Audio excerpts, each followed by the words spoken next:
Muy buenas tardes a todos.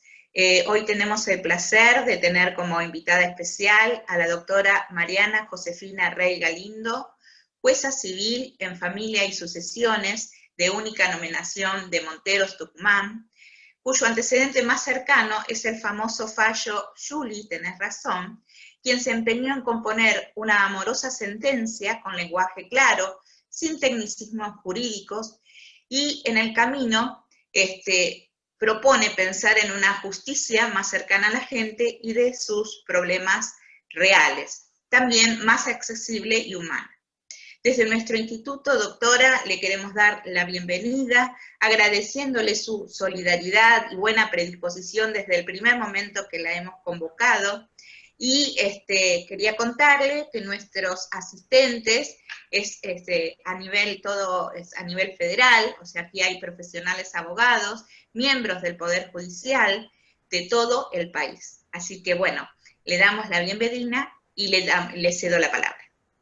Bueno, muchísimas gracias Gabriela y equipo por la convocatoria, por estos espacios ahora virtuales de poder compartir experiencia, ¿no? Y poder, como yo digo siempre en los espacios aquí en Tucumán, aquí veo un colega y amigo tucumano, Guillermo, con quien, hola Guille, ¿cómo estás?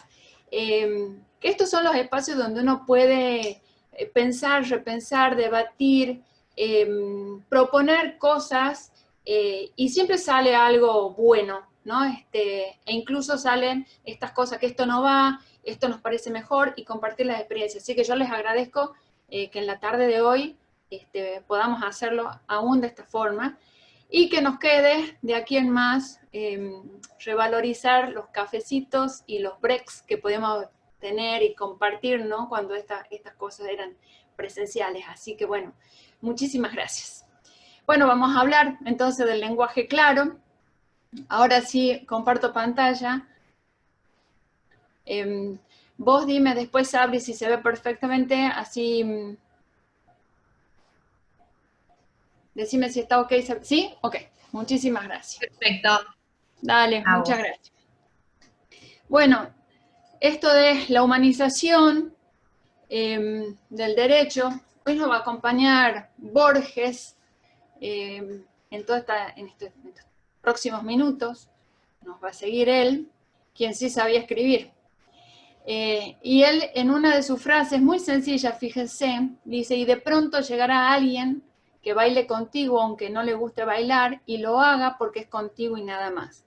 Traigo esta frase porque fíjense que ahí no usa ni una coma, pero sí tiene tres conjunciones perfectamente puestas, tres i, y podríamos preguntarnos, ¿y de qué valen? ¿No? No tan solo para emocionar, porque realmente la pluma de Borges y en este extracto de poemas maravillosos, sino que al saber escribir, sabe llegar. Entonces, ¿de qué se trata esto del lenguaje claro y sencillo? ¿Y qué tendrá que ver con el derecho? Tiene mucho y tiene todo, ¿no?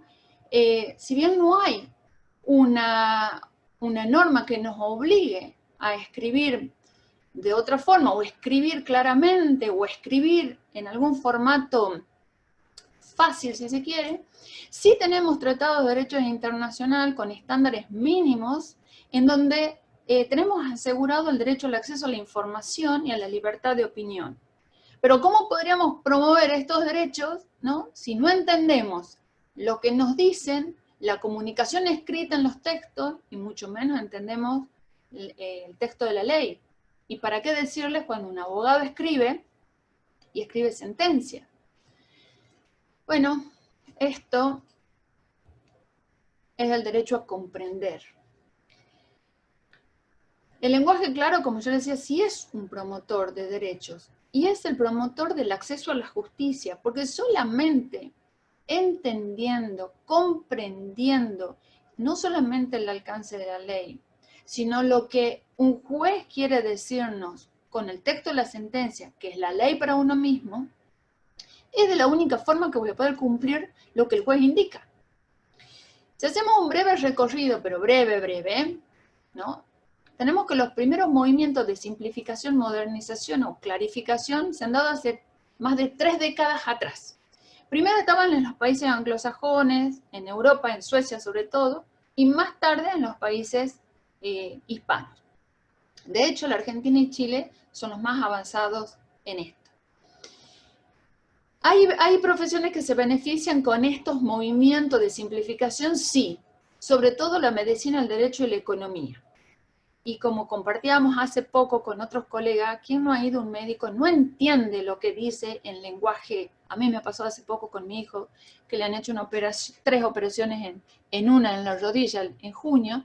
El médico me explicaba en tecnicismo lo que había hecho, la práctica que le había hecho, y juro que me sentía yo, necesitaba un traductor, necesito decirle a otro, ¿qué me quería decir? Porque sinceramente no entendía lo extremadamente técnico que él me ha dicho. Creo que él lo ha hecho sin saber, como lo hacemos nosotros en el mundo del derecho, ¿no? Cuando hablamos así y creemos que la gente nos entiende. Por supuesto que después necesita alguien que le traduzca lo que el abogado le ha dicho o lo que el juez le ha querido decir. Muy bien.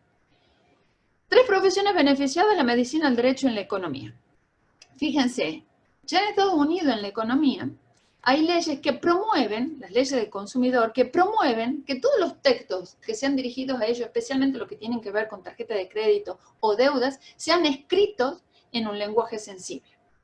Y dice, deben incluir en la primera página el valor total de la deuda y de los intereses totales si los consumidores solo pagan la cuota mínima. Gracias a esa ley, en muchos documentos comerciales no existe literalmente letra pequeña. Todo el contrato debe estar en la misma letra. Y esto es algo que nosotros en chiste y en chiste tenemos naturalizado como la letra chica de la ley o la letra chica de ese contrato. Tristísimo. En el derecho argentino también lo tenemos a esto ya en el anteproyecto del Código Civil y Comercial Común, en el año 2012, decía, o dice, está escrito esto, que la redacción de las normas sea lo más clara posible a fin de facilitar su entendimiento por parte de los profesionales y de las personas que no lo son. Y por esta razón se han evitado las remisiones al uso de vocablos alejados del uso ordinario, las frases demasiado extensas, que importan dificultades en la lectura, palabras ya conocidas por la doctrina, ¿no? Y que se usaban así, esto ha sido dejado de lado. Bueno, también dice, se ha puesto énfasis en la gramática y en especial se ha tratado de usar el tiempo presente en la redacción de todo el articulado porque es el que más se adapta en busca de la claridad expositiva. De hecho, todas las recomendaciones de los movimientos de clarificación y lectura fácil recomiendan los párrafos cortos, el tiempo presente, ¿no? Así que si tienen acceso a esas recomendaciones, los invito a leer.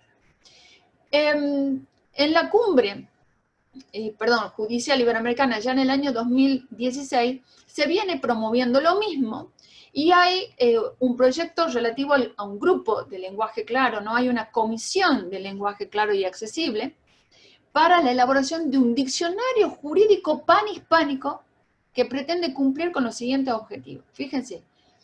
Unificación del léxico jurídico del orden iberoamericano.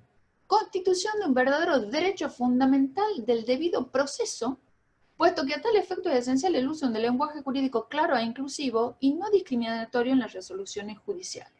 Fíjense cómo van enervándose derechos fundamentales, como enervados, digo yo, como un hilito, una costura, con esto del lenguaje claro. Legitimidad de la judicatura, que está estrechamente ligada a la claridad y a la calidad de las resoluciones judiciales. Clarificar el lenguaje jurídico en los textos que afectan de forma directa al ciudadano, implicado en procesos judiciales. En el primer antecedente, que está al menos, no sé, debe haber otros, pero este es el que ha tenido trascendencia pública en el año 2014, cuando el doctor Diego Iparraguirre, un juez civil, escribe en formato fácil una sentencia comprensible a una mujer incapaz. ¿Y esto con qué tenía que ver? Y con los derechos de las personas con discapacidad. Luego, en el año 2014, hay un proyecto presentado de modificación del Código Procesal Civil y Comercial, en el que uno de los articulados, en uno de los incisos dice, Un apartado en el que el juez se dirija a las partes en lenguaje coloquial, simple y directo, a fin de facilitarle la comprensión del alcance de la sentencia, así como los derechos y las obligaciones que ella emana. Con lo cual, mis estimados colegas, estos movimientos de lenguaje claro no es tan nuevo, o sí, pero ya tenemos un recorrido importante acá en la Argentina. El Ministerio de Justicia y Derechos Humanos tiene un sitio específico que se llama Derecho Fácil, donde se explican las leyes en este tipo de formato de lecturas fáciles y sencillas, directas, y hay un glosario colaborativo en términos jurídicos que se llama el Wikinews. Esta es la página, se la puede visitar y, por supuesto, extraer términos de ahí para poder usarlos en nuestros textos, en el lugar y función que nosotros estemos. Pero tampoco es del año 2014 ni 30 décadas atrás, ¿no? Esto podríamos decir, si nosotros nos remontamos en la historia 5.000 años atrás, los primeros mandamientos ya decían, no matarás, no cometerás adulterio, no robarás, el lenguaje puramente sencillo. Muy bien. ¿Cuál es el punto de partida? Esto de hablar difícil, ¿no? Se cree, o nosotros tenemos internalizado, que hablar difícil o usar estas fórmulas bien puntillosas, bien rococó, bien cargadas de cosas, nos da un nivel social y educativo e incluso jurídico superior. Una creencia. El punto de partida es que estamos alejados de eso, porque vuelvo a decir, quien tiene esos textos, necesita un traductor, con lo cual nos aleja de nuestro destinatario en la sentencia. Quizá nos acerca a quienes hablan igual y escribimos solamente para ellos, pero no estamos escribiéndole al destinatario. Entonces el lenguaje sencillo sí es una virtud y también es un ejercicio, eso decíamos hace un rato con las chicas, previo a que fueran admitidos todos, que es un ejercicio permanente y no es que sale de la noche a la mañana, no, requiere un ejercicio diario. Las virtudes del lenguaje claro, el lenguaje sencillo, aumenta el nivel de conocimiento de las personas en todos los niveles, ayuda a las personas a encontrar información de una manera fácil y rápida, ayuda a las personas a entender lo que tienen que hacer. Esto es para nosotros, los jueces, los que estamos acá, quizás haya algún colega en la sala. No puede cumplir una sentencia quien no entiende lo que tiene que hacer. Ahorra el tiempo y dinero al reducir errores y malinterpretaciones, ¿no? Apelaciones, yo creía que era una cosa y era otra. Mejora la relación de los usuarios, disminuye la probabilidad de litigios. Y el lenguaje sencillo es importante en todas las esferas de comunicación electrónicas e impresas. Una mirada de este lenguaje en el ámbito judicial, ¿no? Esto de la humanización. Sí, hace al derecho a comprender, hace hablar claro, escribir fácil, que la gente pueda leer. En este ejercicio que nos compete a nosotros, enerva el derecho a comprender y ser comprendido también. Es el acceso a la justicia, como lo está diciendo la Cumbre Iberoamericana. ¿Por qué? Porque es el derecho a la información, es el acceso a la información. Y él también incluye esto del poder opinar. Cuando uno llama a un niño a una audiencia, a una persona con discapacidad, tiene el derecho a opinar, pero si uno no le habla claro y sencillo, y acá habría que diferenciar entre lo que es el lenguaje claro y el lenguaje sencillo y adaptado a las personas con discapacidad y adaptado a la infancia, que sería como una variable, esto lo leí hace poquito en un trabajo de tesis doctoral precioso, ese trabajo de una colega tucumana.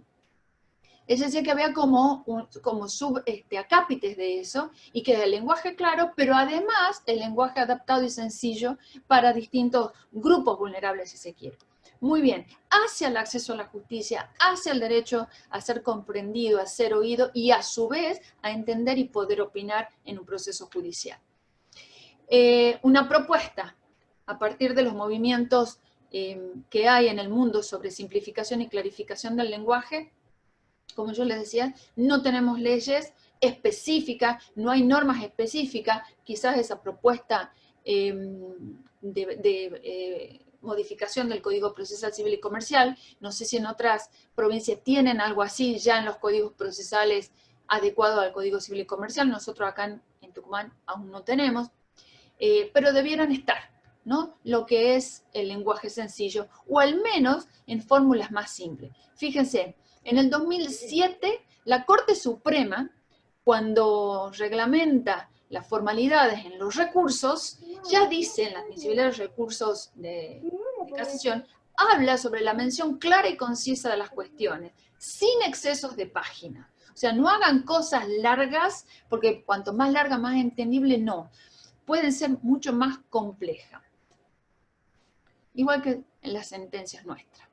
Bueno, ¿cuál es la propuesta? ¿No? Como un poco para que podamos compartir en la sala, generar estos espacios de intercambios. Fíjense, nosotros desde el juzgado adherimos que usar palabras simples disminuye y disminuir el término del latinajo o términos técnicos. Eso no quiere decir perder la elegancia o perder el sentido técnico de una sentencia, sino disminuirla, cambiarla, sustituirla por palabras en español o en castellano entendibles. Explicar qué significan los derechos, ahora les voy a mostrar en algunos textos que salen en un ejercicio que estamos haciendo desde el juzgado. Usar párrafos cortos, no largos, porque en el extenso no leen, se pierden, no hace ya la lectura fácil. Expresarnos en primera persona, nombrar a las personas que están involucrados por el nombre, no tan solo actor y demandado, porque esto es como despersonalizarlo. Cambiarlo al formato de sentencias, cédulas y actas. Ahora les cuento cómo nosotros hemos hecho estos cambios. Y tener en cuenta a quién va dirigido el mensaje o texto. Si es una persona adulta con todas sus capacidades, si es un niño, ¿no? Tener cuidado en eso. Evitar el uso de autofojas. Esto está ya también en algunos otros protocolos. Y el uso de abreviaturas que la gente no sabe. La gente no sabe que es ART. ¿No? Nosotros decimos es artículo, pero la gente puede confundir con la ART, que es el uso de las aseguradoras y otras cosas. La jerga es para nosotros, es entre nosotros, no es para el usuario, no es para nuestro destinatario. Entonces, en este trabajo de esta colega tucumana, ella decía que advertía sentencias con patologías lingüísticas. Ella es Ileana Melchiori, todavía no está publicado, pero yo me permito citarla ya porque es precioso su trabajo. Habla de las patologías lingüísticas, a lo que Borges decía, por eso traigo otra vez a este gran escritor, los pecados lingüísticos. ¿Qué hay que tener en cuenta? Invito a leer también este documento maravilloso de abogados argentinos presentado en el 2018, en un congreso ya sobre el lenguaje claro, cuando ellos citan a la Comisión de Confianza de Suecia en el año 2008, esta comisión decía que decenas de aspectos influyen en la legibilidad, además de la terminología. No se puede modernizar el lenguaje en detrimento de la precisión jurídica. Muy bien, no podemos decir lo que se nos ocurra como se nos ocurra, no. Hablar claro no es hablar vulgarmente. Se puede conservar perfectamente la elegancia de nuestros textos y aún así ser claros, ser precisos y entendibles. Porque la dirección que debe tener los textos jurídicos, sentencia en el caso nuestro, o cédulas u oficios, y en el de ustedes, a los que están operando desde otros lugares, los escritos, es la comprensibilidad hacia nuestro destinatario. No se consiguen cambios de avance a base de proyectos aislados o iniciativas puntuales, sino que es preciso un trabajo sistemático. Sí, señor.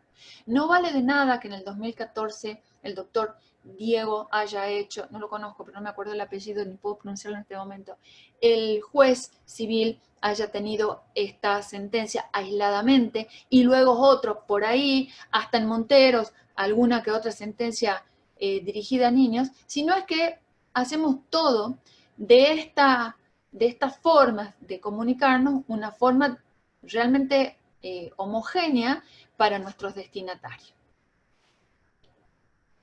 La directriz central, entonces, en la redacción simple y de lectura fácil, es que sean textos comprensibles, la comprensibilidad de la decisión judicial, ¿no?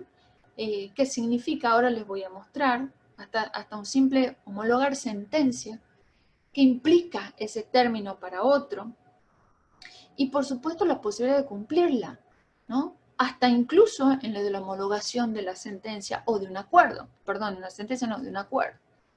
Entonces, esa directriz central es la eficiencia como medio, la eficacia como fines de nuestros productos, y cuando hablo de productos son los textos que nosotros redactamos, ahí va la comunicación escrita, para que lo que intentemos decir, transmitir, surta efectividad. No podemos lograr la efectividad de un pronunciamiento judicial si no lo entendieron. Algunos ejercicios, por ejemplo, en esto de las personas con capacidad restringida, ¿cómo estamos haciendo? Les comparto aquí los ejercicios de mi juzgado. Por ejemplo, esto es una invitación a una convocatoria de audiencia para una persona, lo que llamamos nosotros la audiencia del artículo 35, quizás ustedes lo llamen así, de una persona con discapacidad o a quien se le está por restringir la capacidad. Cristina, me llamo Mariana Rey Galindo, y soy jueza de familia. La invito a mi oficina que está en el Poder Judicial de Monteros para que podamos conocernos y charlar de sus cosas y preocupaciones que me fueron informadas aquí en este juzgado. Me gustaría charlar, escucharla y conocer su opinión. La espero el día 20 de agosto a las 9 de la mañana. Usted puede venir acompañada por quien usted desee, incluso podrá designar un abogado particular o público que la represente si así lo desea. Y aquí ponemos, el funcionario a cargo de la notificación deberá dar lectura a la persona destinataria, respetando el texto que antecede y verificando su comprensión en la medida de lo posible. Esto es, para que le lea el oficial, bueno, antes usábamos el papel, ahora no tenemos esta posibilidad, por las circunstancias que todos estamos viviendo, pero esto le tenía que ser leído a la persona y verificar mínimamente que haya comprendido.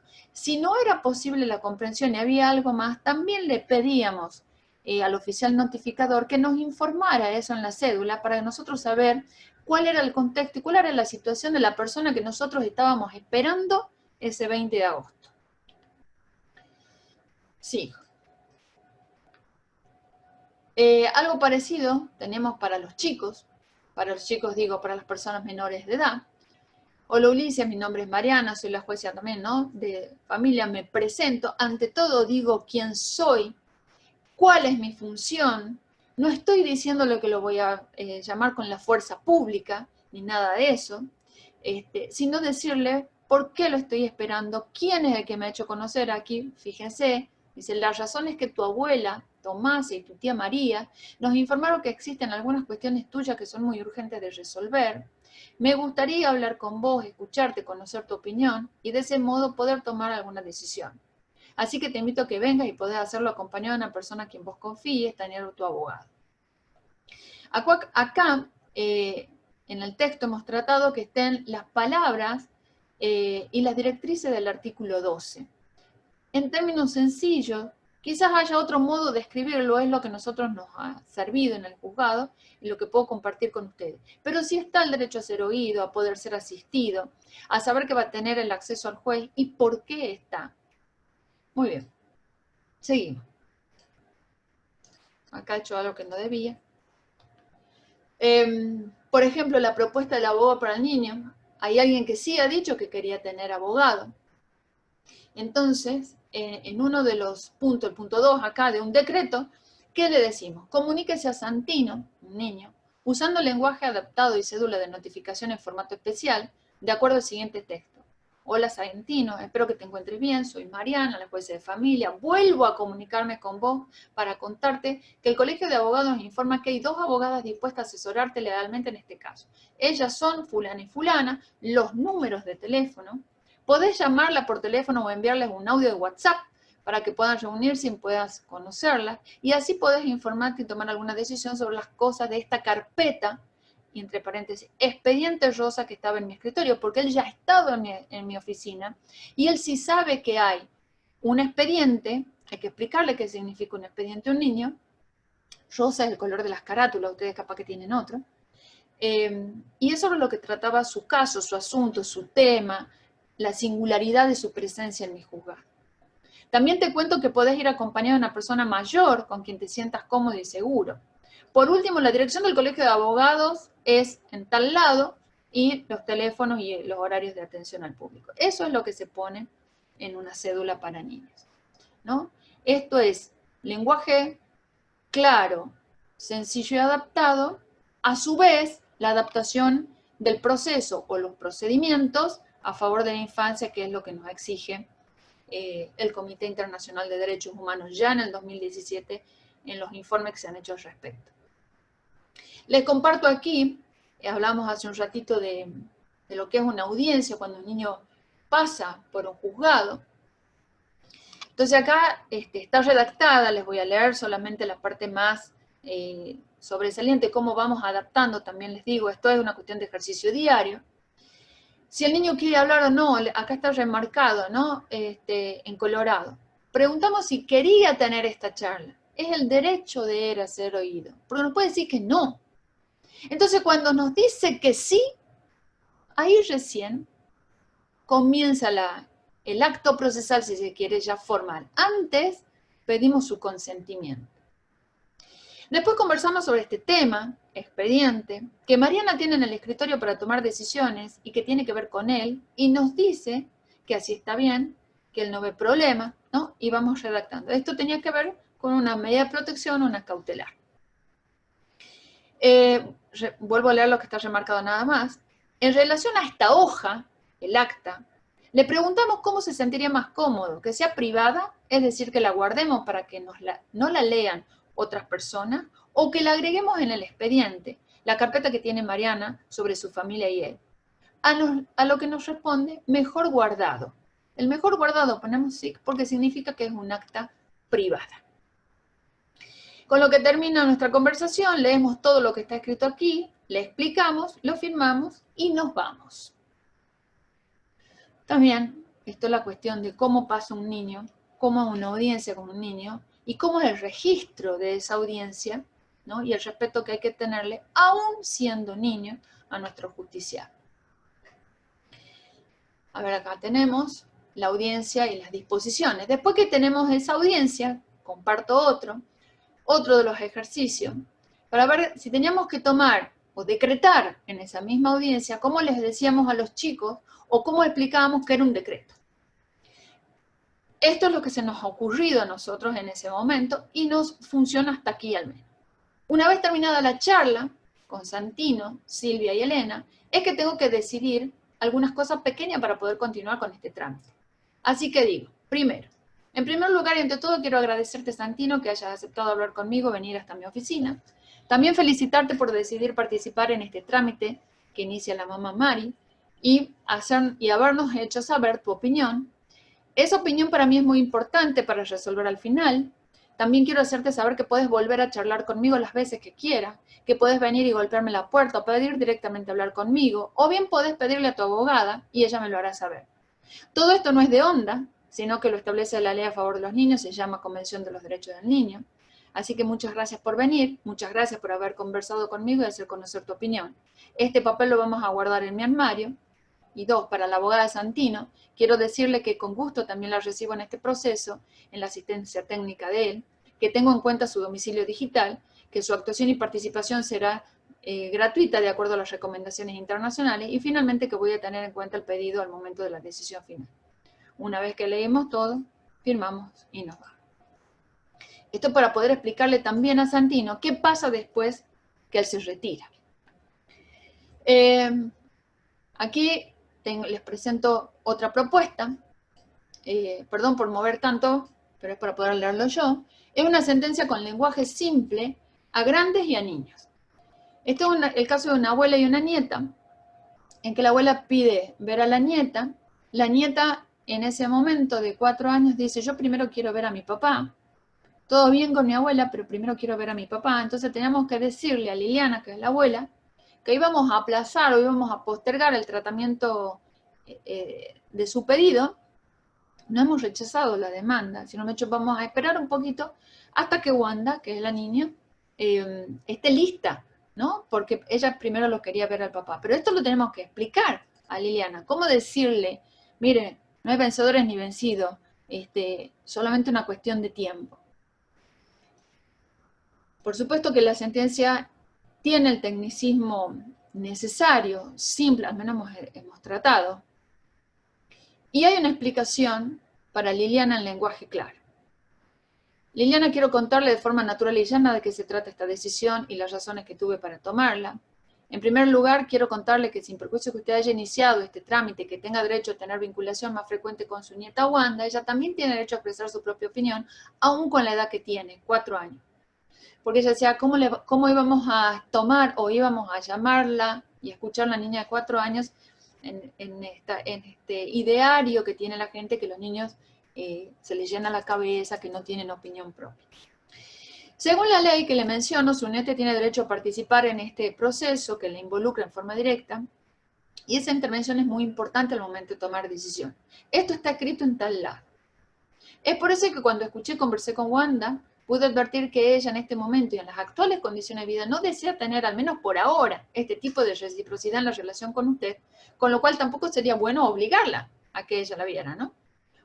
Pero eso no quiere decir que más adelante, dándole un poco de tiempo a su nieta, que ya sabe que usted quiere verle y pasar tiempo con ella, pueda cambiar de opinión, y si ello sucediera, nos volveremos a ver y las escucharé nuevamente a las dos.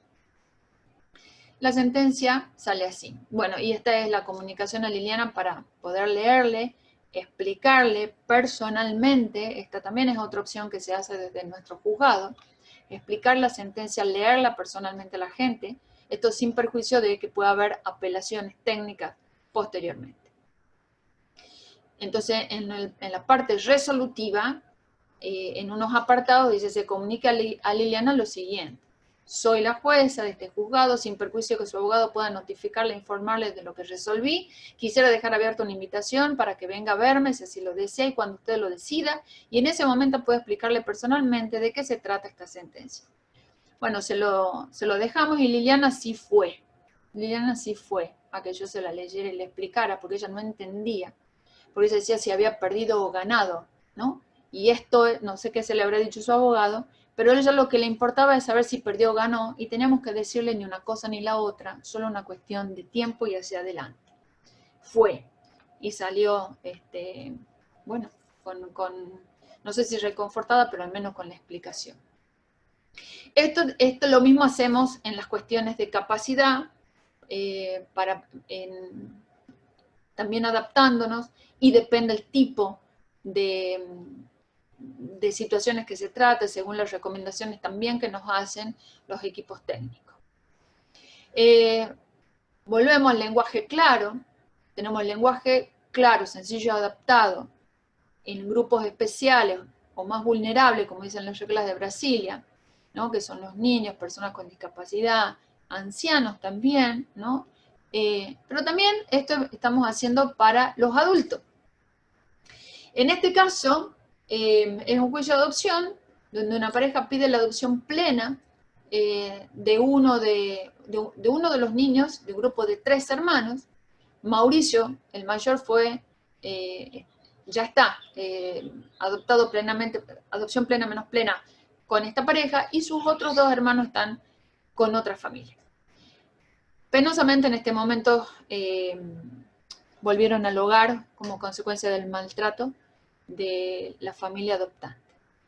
Mauricio, cuando viene al juzgado, me pide personalmente lo siguiente. Él no estaba con abogado, no quería en ese momento, no lo tuvo, luego estaba la defensoría. Y él me dice, vos podés hablar con la jueza de mis otros hermanos y pedirle que nos permita a vos y a la otra jueza que nos deje seguir siendo hermanos los 3. Yo te pido a vos que no me quites mis hermanos. Y vos pedile a la otra jueza, porque vos seguramente tenés su teléfono, decile que a ellos no les quite que yo soy su hermano. Así clarito, sencillo. Lo que Mauricio estaba pidiendo en ese momento era la adopción plena menos plena, y sus papás adoptantes, Lorena y Marcelo, lo que pedían la adopción plena. En esto tuvimos que explicarle a los tres que íbamos a hacer lugar a lo que decía Mauricio, a lo que pedía Mauricio, y preservar los vínculos con sus hermanos.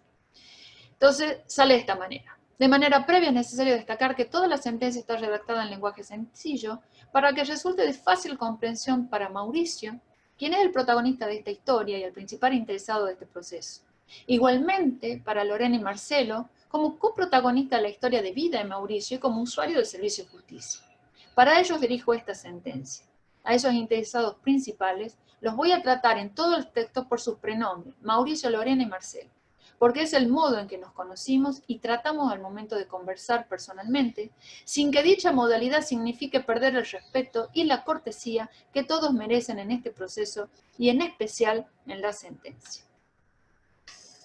Salió la sentencia en ese sentido, y luego las invitaciones en la parte resolutiva, la invitación para Mauricio, la invitación para Lorena y para Marcelo, para poder explicarles a los tres cómo había resuelto yo.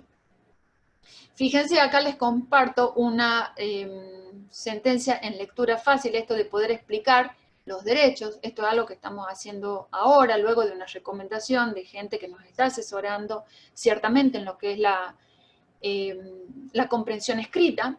Entonces, por recomendación de ellos, ya cuando nosotros hacemos alusión, y acá hay un error, fíjese, pongo ART cuando tendría que haber puesto artículo, sí poner la palabra completa de la Constitución, Código Civil y Comercial, porque la gente no sabe.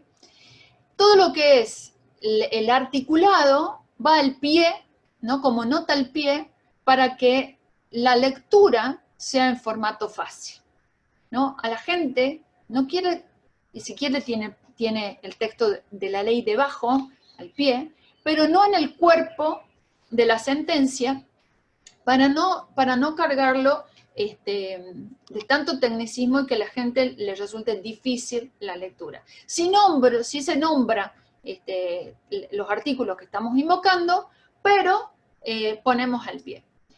En cuanto a la gramática, estamos usando las siguientes fórmulas, por ejemplo, en las cuestiones de homologación. En cuanto al acuerdo celebrado y su contenido, 2 son los ejes cardinales para la homologación del convenio presentado por los progenitores, padre y madre, autonomía de la voluntad y ejercicio de la responsabilidad parental compartida. En el resuelvo, esto, ¿no?, del homologar, ¿qué significaba homologar? La gente no sabía.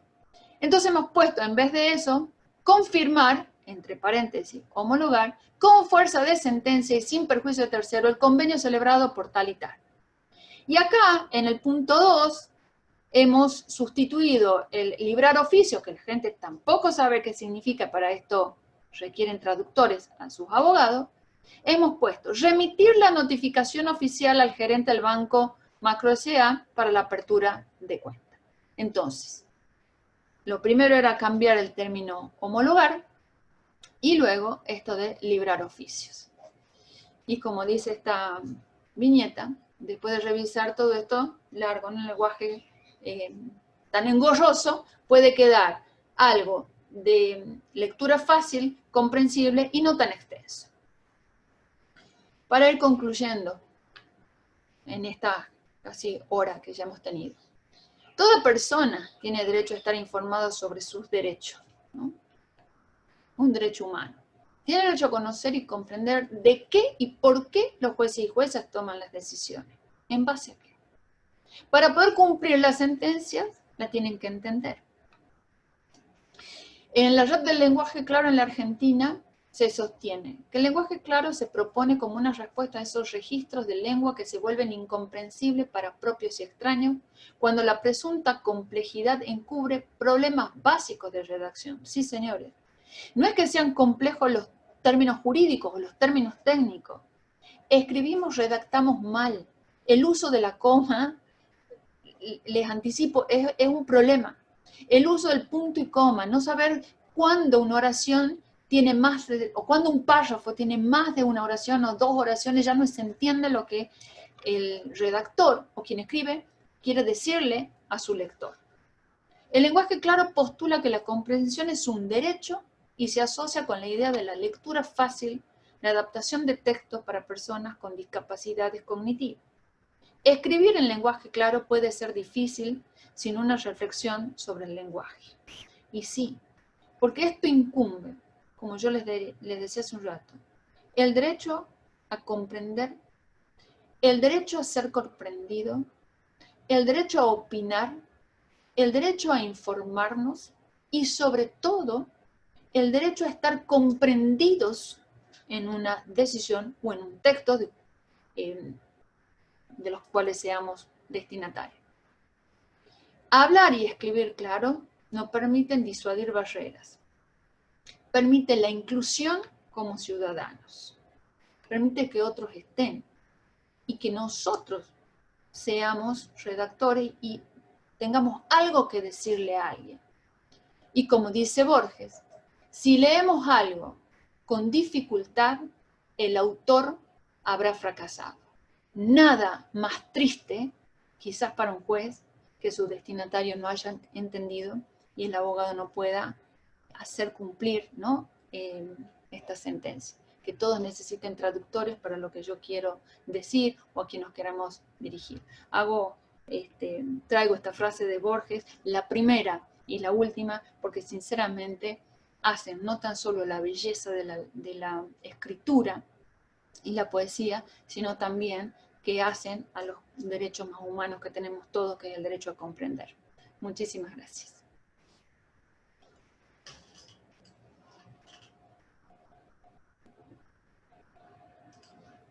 Excelente, doctora. Excelente, realmente. Vamos a ver si... Ale, pelo mío, qué gusto. Ahí estoy viendo algunos tucumanos, perdón. Está bien, está bien. Están todos muy contentos, por eso es que acá usted está leyendo ya en el chat, ¿no? Así, gracias, muy amable. No sé si alguien quiere hacer alguna pregunta. Un placer, todos dicen un placer escucharla, sí, la verdad que sí. Agradecida por el aporte. Muchas gracias. Bueno, a ver, esto, lo que le decíamos hace un ratito, voy a apagar la estufa, está. Lo que le decía hace un ratito, antes de que fueran admitidos los colegas acá en la sala, es un ejercicio, y no creo que sale en piloto automático, no, para nada, y tampoco, y esto sí lo voy a compartir con ustedes, tampoco que de la noche a la mañana, un día me levanté yo digamos, desde hoy escribo claro, no. Fue la interpelación de Octavio, de uno de los chicos que creo que ahí les he puesto, en el que llega al juzgado y me dice él, era una audiencia, llega enojado, 8 años, una audiencia, y me dice, mira, el día que me llamas. Y, bueno, ¿qué día era? Ahí caemos, ¿no? ¿Qué día era? Y era el día de su cumpleaños. Me dice, un papel me ha llegado y yo ni te voy a invitar porque vos a mí no me has invitado a venir a tu oficina. Esa ha sido una de las interpelaciones más claras que hemos tenido cuando hemos dicho, bueno, hay que hacer algo realmente acá y empezar a invitar, ¿no? Cuando de niños se trata y esto, porque es un derecho, no es una obligación. Yo no podía decirle como a todos los grandes, quizás como los testigos, bajo apercibimiento de conducirlo por la fuerza. No, estábamos muy lejos de eso. Empezamos con estas prácticas, como les digo. Acá en Tucumán ha sido muy criticada, mi juzgado, y esta práctica ha sido muy criticada porque decían que se parecía a una tarjeta de cumpleaños, lo cual es cierto. Porque Octavio nos dejó la tarjeta de Ben 10 ese día de su cumpleaños y me dice, yo a vos nunca te voy a invitar a mi cumpleaños. Está muy enojado ese día él. Mira, tengo las tarjetas, pero no te voy a invitar. Así que bueno, a partir, digamos, de ese puntapié empezamos a generar expresiones y hacernos asesorar de cómo podíamos adecuar las invitaciones para los chicos. Y luego, cuando hicimos esto, generamos también una sentencia con un párrafo, pero pequeño. Era como, bueno, mejor que se pierda en la sentencia y no se advierta, ¿no? Generamos un pequeño texto dirigido a uno de los chicos. Y vino la abuela. venía con el niño y nos dice, no, ¿me puede leer a mí también? ¿O me puede explicar de qué se trata como a él? Dice, porque mi abogada me ha dicho que está todo bien. Dice, 3 palabras. Y ahí hay más de 3 palabras. Bueno, eso ha sido también otra ¿cómo poder decirle? Otro cachetazo a la realidad, ¿no? El principio de realidad, para decirle, bueno, acá está pasando algo, la gente no nos entiende y merece entendernos, y nosotros nos debemos a ellos en este sentido, ¿no? De poder ser comprensibles para ellos también. Así que bueno, así quería compartirles así, porque no es que, fue de la noche a la mañana, genialidad, no, de genialidades nada, es eso nada más. Los reclamos de la gente, y uno va respondiendo y tratando de hacer un ejercicio mejorado cada día. Hay que hacerlo el ejercicio, hay que hacerlo. Sí, seguro. Doctora, le quería consultar, anterior al fallo de Julie, creo que hubo un fallo también muy interesante, que fue de Pablo.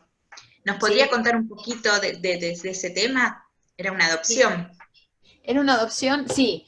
En todos, bueno, a ver, para enmarcarlo el tema, nosotros estamos utilizando, a partir del fallo Pablo, el lenguaje claro para grandes y chicos, digamos, ¿no? En todo el texto de la sentencia tratamos de hacerlo todo en lenguaje claro, con el uso, digamos, con el vocabulario jurídico, pero incluso explicando de qué se trata cada cosa, como nota al pie. En el caso Pablo, sí lo hicimos así, porque en el momento que nosotros hablamos con él usó esta frase de acomodame los papeles, porque él había iniciado, hago un poquito la historia, él había iniciado este trámite como pedido de cambio de nombre, cambio de apellido, y en realidad cuando nosotros conversamos, lo que él quería era estar emplazado, no era tan solo el cambio de apellido, lo que él buscaba era estar emplazado como hijo de las personas que lo habían cuidado y con quien él había vivido y él había reconocido como padre y madre desde 6, 7 meses de edad. Bueno, empezamos a conversar con él de Tafí del Valle. Entonces yo digo, mirá, esto va más allá de solamente el cambio de apellido. Esto tiene que ver con la posibilidad de que vos seas hijo de ellos, esto tiene que ver con el trámite de adopción. Le digo, es un poco más complejo. Entonces él me dice, ajá, y bueno, hacelo. Entonces yo digo, bueno, le digo, estaba su defensor ahí, su abogado, hacelo. Me dice, ¿ustedes no son abogados? Me dice, ¿vos no sos abogada también? Sí. Y bueno, acomodame los papeles. Bueno, ha sido maravillosa la interpelación, así como Juli, cuando ella me dice, si vos me haces elegir, yo me voy, me lo repite varias veces, no me hagas elegir, porque si vos me haces elegir, yo me voy. Son pretensiones jurídicas, ¿no? Ella no ha dicho, yo quiero plantear la inconstitucionalidad. Ella no ha dicho, quiero la triple filiación, como nosotros los abogados entendemos en términos técnicos eso. Tanto Pablo como Juli, lo que estaban articulando inmediatamente era una pretensión jurídica diferenciada, propia y genuina, en lenguaje claro, sencillo, adaptado. Uno decía, ¿me llama el trámite de adopción? Intimalo. Empecemos ya con lo que corresponde, convocarlo a mis padres biológicos, él sabía perfectamente quiénes eran, él estaba al tanto que tenía hermanos biológicos, llamalos a los padres, sus cuidadores, digamos. Y Juli lo que hace es decir, no me quites, ella no habla de la pluriparentalidad, ni la triple filiación, no. Ella, y tampoco la inconstitucionalidad, imagínense lo que es declarar inconstitucional una norma, con lo complejo que es ya desde lo jurídico, hacerlo en un lenguaje comprensible. Sí era un reto muy importante, pero muy importante, así que bueno, ha sido, como les decía hace un ratito yo a las chicas acá del instituto, un desafío, sigue siendo un desafío, esto de poder devolverle a la gente en un lenguaje comprensible una respuesta, y una respuesta que puedan cumplir. Porque en el caso de Juli, a los 2 papás y a la mamá, le teníamos que decir y explicar que iban a estar los tres en el acta de nacimiento. Que no era que sacábamos a uno y le poníamos a otro, porque los papás, ambos, en la audiencia, fíjense ustedes, cuando empezamos a hablar de la pretensión de Juli, uno de ellos me dice, no, no, doctora, déjelo acá nomás, déjelo. Le digo, no puedo dejarlo acá. Y el abogado, por supuesto, inmediatamente dice, no se trata de un desistimiento, doctora, ¿no? Le digo, no, deje que él se exprese. Lo que él me quería decir era, no lo saque al otro padre. Dice, si esto va a implicar que Juli nos pierda alguno de los dos, así me ha dicho. Si esto implica que Juli nos pierda alguno de los dos, deje acá.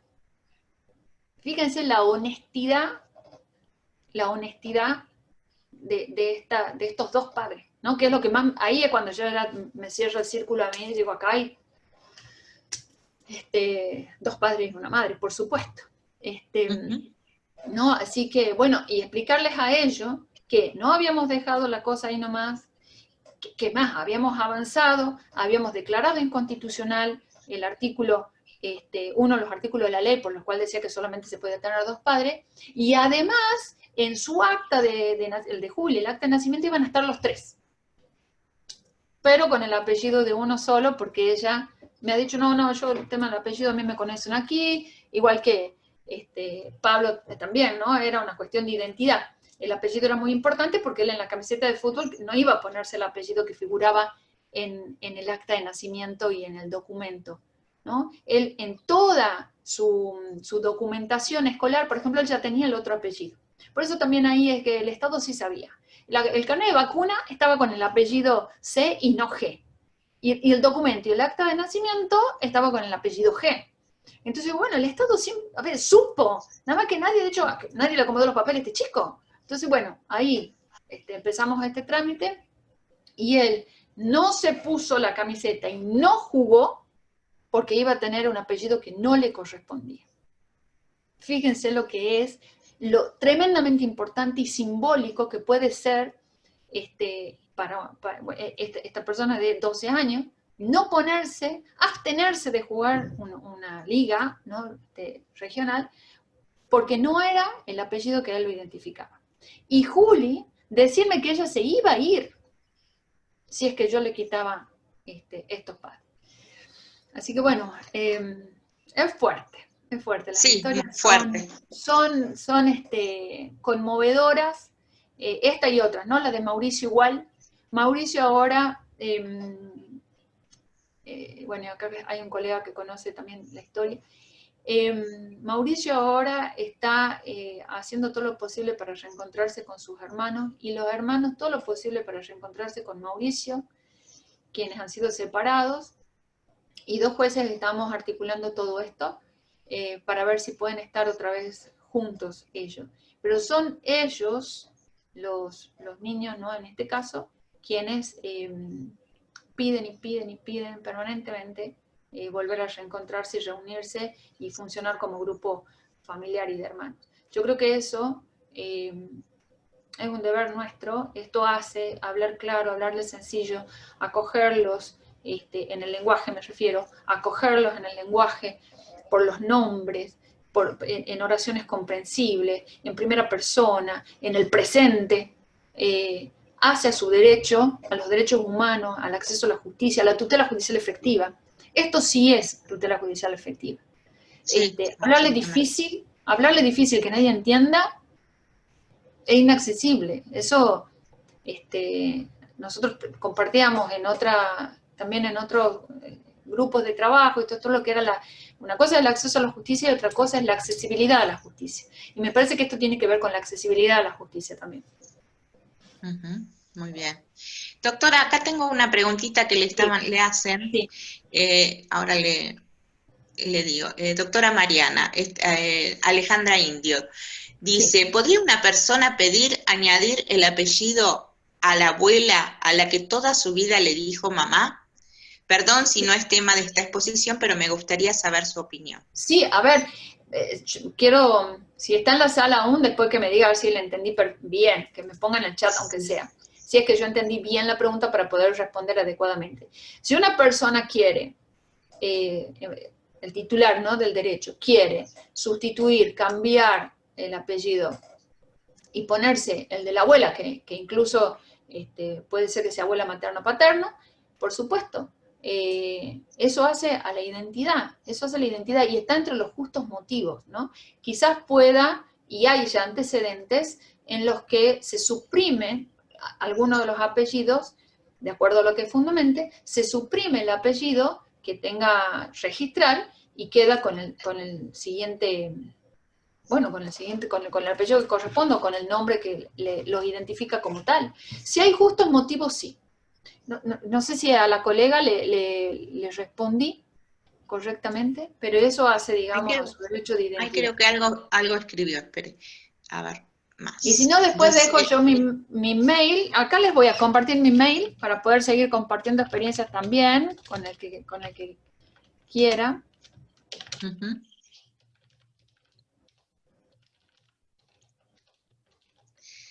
Me decía otra colega, también preguntaba si estas notificaciones las trabajaron junto con la Defensoría.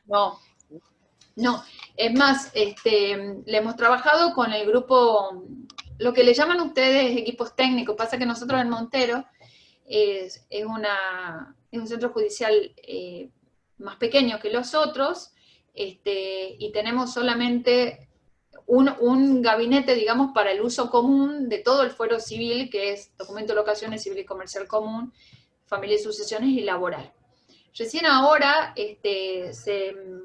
se designaron otros profesionales para lo que es el fuero penal.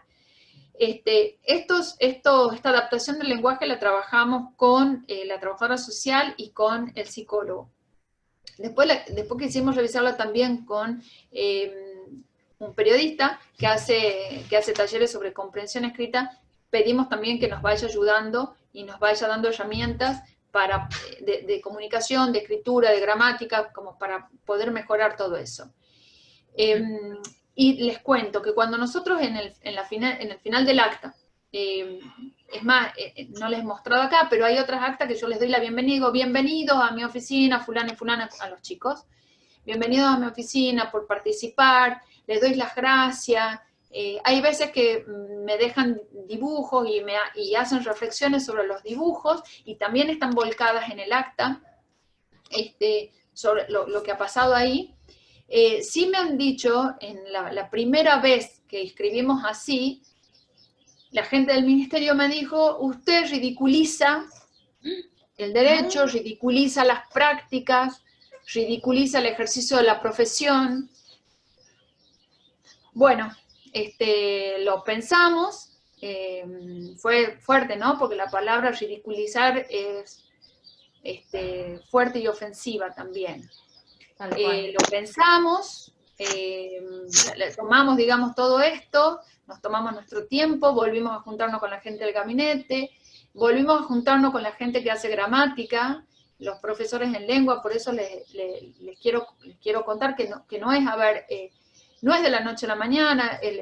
Mi equipo viene trabajando, viene instruyéndose en talleres y trabajando con profes a la par, que nos enseñan cómo se pone una coma, cómo va la I, cuál es la conjunción, dónde va el punto y coma, por qué el paréntesis en los guiones, los paréntesis. Bueno, volvimos a cuarto grado, no sé si en cuarto grado se aprende esto ahora, pero les quiero decir que es algo que evidentemente no lo sabemos hacer. Entonces, retomamos todo esto, seguimos escribiendo claro, sigo diciéndoles muy bienvenidos, adiós, me despido de ellos, sigo escribiendo de esta manera y ahora estoy más convencida que nunca que no ridiculizo nada. No, seguro. Bueno, pero los grandes cambios siempre crean oposiciones. Así de hecho, y acá están colegas, Alejandro y Guillermo quizás puedan compartir, de hecho, no sé si hay otros juzgados que lo hacen. En apremios me parece que sí, que hay un juez que ya está redactando sentencias en el sur, ¿no?, de la provincia nuestra. Hay un juez que redacta sentencias en lenguaje sencillo, pero en los primeros tiempos en los que yo empecé con este movimiento, bueno, la resistencia es profunda, pero profunda, a este punto, ¿no?, a tratarme con este comentario de la ridiculización de las prácticas. En esta semana, ¿qué pasó? Que como antecedente a esta charla que usted iba a dar, en nuestra página de Instagram, en nuestro muro, yo subí también en la Ciudad Autónoma de Buenos Aires, también estaban promoviendo el lenguaje claro, y en Córdoba también hablaban de el lenguaje claro en las sentencias. Así que...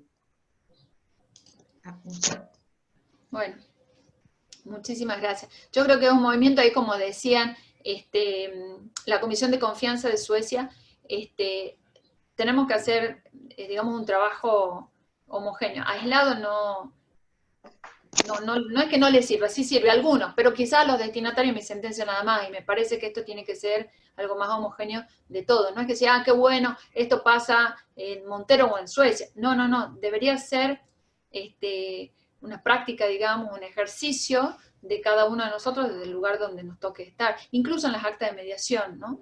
De ponerlo así, de empezar con esto, de explicarle a la gente de qué se trata, el cierre sin acuerdo, todo esto, que parece nada, pero sí entenderlo es muy importante. Es como cuando uno va, le decía hace un ratito, yo compartí esta historia con mi hijo, el 1 de junio lo operó mi hijo.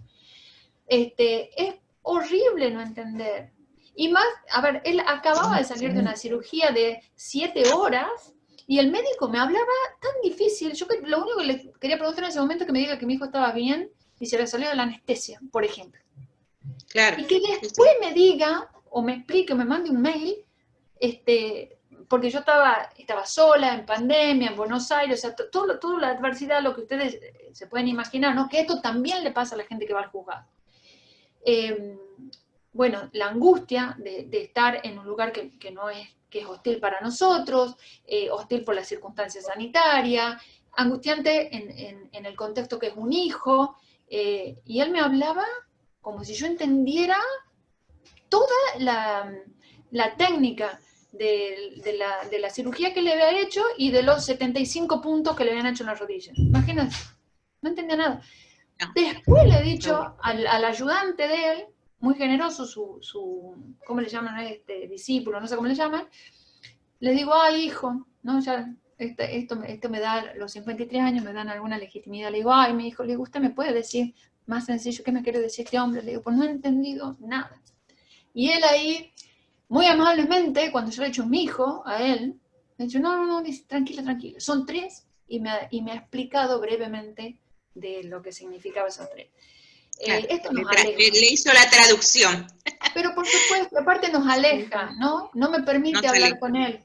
Exacto. Él es el maestro, él es el erudito, claro. Él es quien estaba empoderado del lenguaje, él estaba empoderado desde su práctica, y en ese momento donde uno es vulnerable en todo sentido, y esto lo traslado a cuando está la gente en los juzgados, presencial o no, es vulnerable al lenguaje de otro que no entiende, a la decisión de un otro que no sabe cuando he dicho, no, por el artículo 19, ¿qué sabe qué dice el artículo 19? No, por la regla de la responsabilidad parental, ¿qué sabe qué dice la regla de la responsabilidad parental? ¿No? Sí necesita el abogado. Y el abogado también creo que tenemos que hacer un ejercicio acá, decirle, mira, lo que quiere decir esto. Es más, yo sugiero a quienes litigan en mi juzgado, y cuando yo empiece a generar un discurso incomprensible para los clientes, me paren y me digan, doctora, mire, por favor, esto no está siendo comprendido, por favor, repita, ¿no? Esto también tiene que ser un llamado de atención, y ustedes nos tienen que llamar la atención cuando nosotros, o cualquiera, que hable de manera técnica y que la conversación gira en torno de 2 o 3. Porque queda excluido, nuestros clientes, quedan excluidos de esas conversaciones, de esos mensajes. Y en definitiva son los titulares de derecho y son los dueños de la sentencia. Porque el abogado se puede ir, el juez también, ¿no?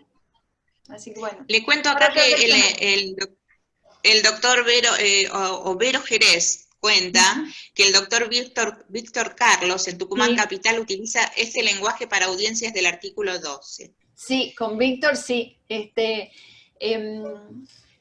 Víctor es una maravillosa persona, maravilloso. Antes ha sido juez civil, subrogante, y él ya venía, y la chica que yo hace un rato dije que era un trabajo precioso de una colega tucumana, es relatora del juzgado donde él fue subrogante, y bueno, se trabajó mucho en esto.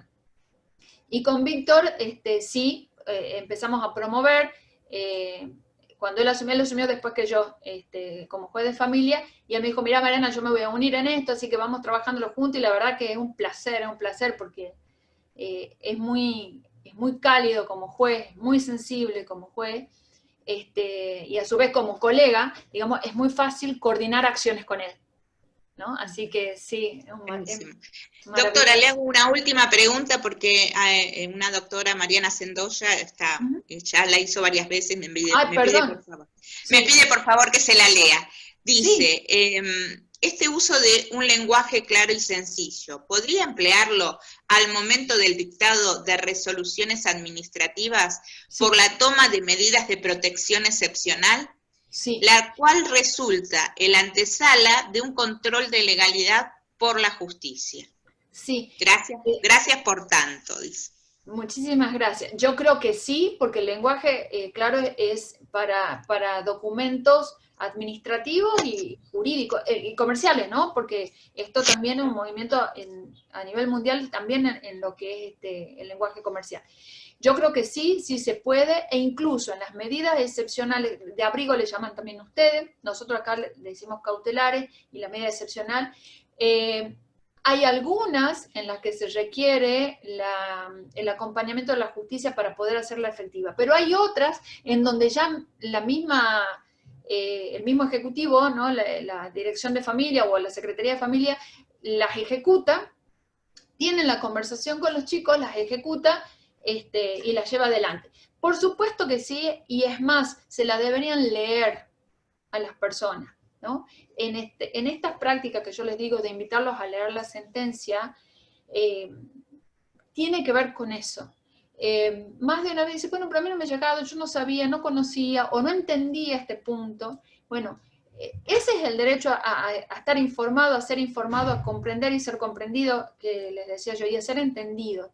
Porque quizás haya algo, no porque vayan a apelar o recurrir, y si así fuese, se le tiene que dar la posibilidad de que sea técnicamente y asistido con abogado. Pero quizás no entiendan o malinterpreten algo de ese texto, con lo cual sí me parece que debería ser readecuado todo el lenguaje del derecho administrativo, todo, porque siguen siendo abogados en más de una vez, al menos acá en Tucumán, quienes están ejerciendo los cargos de dirección en la Secretaría de Niñez son abogados o abogadas, entonces sí me parece que tiene que haber una adecuación del lenguaje sencillo para la lectura fácil. Sí, estoy de acuerdo. Creo que he hecho bastante extenso para decir que sí y las razones. No sé si le ha quedado claro a la colega que ha preguntado. Sí, dijo que Mariana sí. Sendoya, sí, te estoy leyendo. Gracias, Mariana. Bueno, Doc, infinitamente agradecida, no sé, por su ¿Hay alguien más que quiera, no sé, hacer una pregunta que se anime? A ver, ya le digo, pero no vi otro. En Cava dice que Lorena Aranda dice que en Cava son medidas excepcionales y en provincia de Buenos Aires son medidas de abrigo. Claro, nosotros acá en Tucumán le llamamos medidas excepcionales, sí. Sí, creo que también había, acá arriba hablaba Guido Santillán, dijo en el juzgado 2 de Capital también se utiliza el lenguaje claro. O sea que esto ya... del doctor Víctor, sí está acá, sí. Y hay alguien que me está preguntando sobre había preguntado si tiene ley de abogado del niño y está reglamentada. No, Ana Laura, no tenemos ley de abogado del niño, no lo tenemos. Lo que sí hay, tenemos una ley, la 8293, que es la réplica de la 26061, donde, por supuesto, está en el artículo 25 igual, todo lo que es la 25-27, las garantías mínimas procesales. Pero no tenemos ley sobre la reglamentación para el ejercicio de la figura del abogado del niño. Lo que tiene Tucumán es en el Ministerio de la Defensa del doctor Washington Navarro Dávila, en el mismo ámbito del defensor de niñez, niñez, adolescencia y capacidad restringida, antes se llamaba asesoría de niñez o asesoría de menores, tiene el cuerpo de abogados del niño, en los cuales, bueno, tengo que decir, por una cuestión de ética, yo he declarado la inconstitucionalidad de esa resolución, que luego fue revocada por la Cámara de Familia, porque entendía que era incompatible. Existe otra acción judicial acá, del Colegio de Abogados, y otra declaración de inconstitucionalidad de esa misma resolución, por el doctor Moigens, que es juez penal, y eso todavía no tiene pronunciamiento. Es esa resolución de carácter administrativo y funcionan ese cuerpo de abogados en el ámbito del Ministerio de la Defensa. Se está tratando a nivel legislativo, a nivel de proyectos, pero bueno, todo esto, bueno, lo que nos está tocando vivir a los argentinos está demorado, el tratamiento, digamos, de varios proyectos del abogado del niño, y vamos a ver qué sale de todo eso. Esperemos que algún momento tengamos. No quiere decir que no designemos, ¿no? Esto que quede claro, por favor. Sí hay abogado del niño, sí hay gente que está trabajando y está trabajando muy bien, así que rescato el ejercicio de los profesionales que lo están haciendo. Estaba viendo que otra colega había predicho cómo recepcionan los colegas, ¿no es cierto?, esto del lenguaje claro. Muy bien, es una aceptación, es más, de ellos viene muchas veces la propuesta, esta sentencia la va a escribir claro para mi cliente, doctora. Sí, por supuesto, todas, ¿no? Pero por supuesto. Y alguien me está diciendo si en los divorcios tenemos la posibilidad, sí, también en todas las sentencias, es un ejercicio. En todas las sentencias, hasta las homologaciones, vamos practicando esto, a ver, la práctica no es hacer lo que uno quiere como quiere, no. Hay profesionales que nos están permanentemente instruyendo a nosotros, a quienes redactan la sentencia, en comunicación escrita. Hay una periodista que nos dio un taller, hay un profe de lengua, y uno de los secretarios que trabaja en el juzgado, que es Alfredo Ferré, él es licenciado en comunicación, con lo cual también hace sus aportes en cómo se va a escribir. No es escribir como a mí se me ocurra y poner cualquier palabra, no. Las palabras se buscan en un diccionario, se revisa la parte gramatical, así que bueno, es otra tarea, pero sí se las está haciendo, y yo los animo a que se sumen, porque realmente es de satisfacción. Y en cualquier sentencia, por supuesto, a la colega que me ha preguntado, sí, en divorcios también. Buenísimo, buenísimo. A ver qué dice Podría pedirle Sandra. al juez que le pide, acá hay alguien que me dice, en los juicios, quiero entender, yo como abogada de parte, ¿podría pedirle al juez que pida, se le aclare a los menores? Ana Laura, no sé si estás ahí, Ana Laura, que se aclare qué cosa, no entiendo bien cuál es el alcance de tu pregunta, como para que yo pueda responderte. Pero a ver, si el abogado a mí me dice, no le entendemos lo que quiere decir usted, y puede repetir, sí. De hecho, a quienes, bueno, acá Guillermo y Alejandro, que están acá, son de Tucumán, nosotros nos conocemos desde la calle. Ahí está otra vez. Pedir al juez que le aclare la sentencia a los menores, sí, por supuesto. No hay nada que te impida, Ana, que vos pidas, no como aclaratoria, pero me refiero a no el recurso a la aclaratoria, que yo no sé si ustedes ahí lo tienen como tal.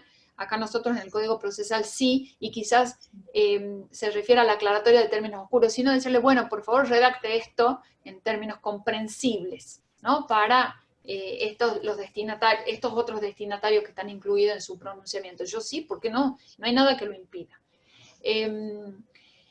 Les quería contar que yo estoy en el ejercicio de este trabajo, o trabajo como juez desde el año 2017.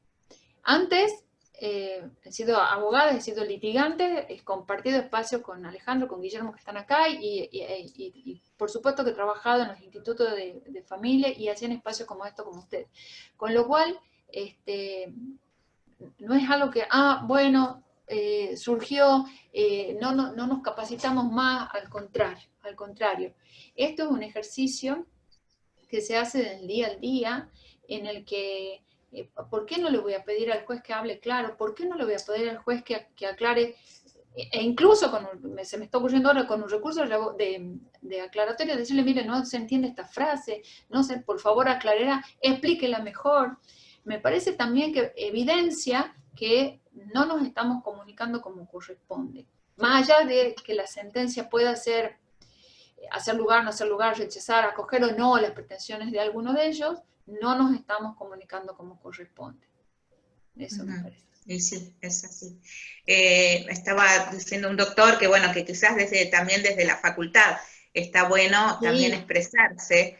De hecho, soy docente en la Universidad de Lomas de Zamora, y nosotros cuando a los alumnos, ¿no es cierto?, nos dirigimos siempre, tratamos de que sea o sea, identificándolos con su nombre de pila, o sea, es una mejor llegada al alumno, ¿no? Que se identifique y hablar desde ese lugar, ¿no?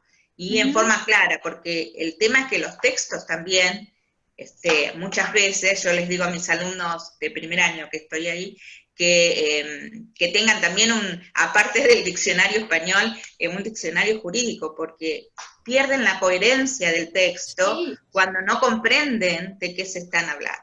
Totalmente, coincido con vos, Gabriela, muchas veces las piezas, los escritos que presentan los abogados son inconsistentes. Y son inconsistentes justamente porque tratan de dibujarlo o de florearlo al escrito, ¿no? Y pierden la coherencia. Entonces han empezado con una cosa, terminan por otra, y se nos hace difícil también resolver sobre lo que no entendemos que pide, ¿no? Nos ha tocado hace poquito.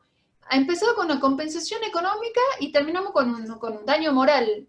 Y esto aclare, diga, son dos acciones diferentes, pero me parece que es porque no se ha ordenado internamente el colega. Me refiero a esto de, ¿qué es lo que me has querido decir? ¿Qué quieres pedirme? ¿Es la compensación o es el daño? Porque no está claro cuál de las dos acciones intentás hacer. O sea, es una de las dos la que tengo que mantener en este proceso, la otra ya no. Bueno, eso ocurre justamente por lo que vos decís, ¿no? Usar términos por querer florearlo, querer, no sé, el escrito que quede como una pieza importante, ponerle palabras que no son, que no corresponden, que no quieren decir lo que nosotros hemos querido decir, ¿no? Así que bueno, cuidarnos en eso. Tal cual. Bueno, un ejercicio, doctora, a ver, si nos tenemos que dejar algo claro hoy, es que esto es un ejercicio de todos los días. Tal cual, es así, es así. No sé si alguna de mis colegas quiere hacer alguna consulta más, si no, infinitamente agradecida de toda su buena predisposición, su solidaridad, muy enriquecedora esta charla, y bueno. Muchísimas gracias a todos y a todas que están ahí. Gracias.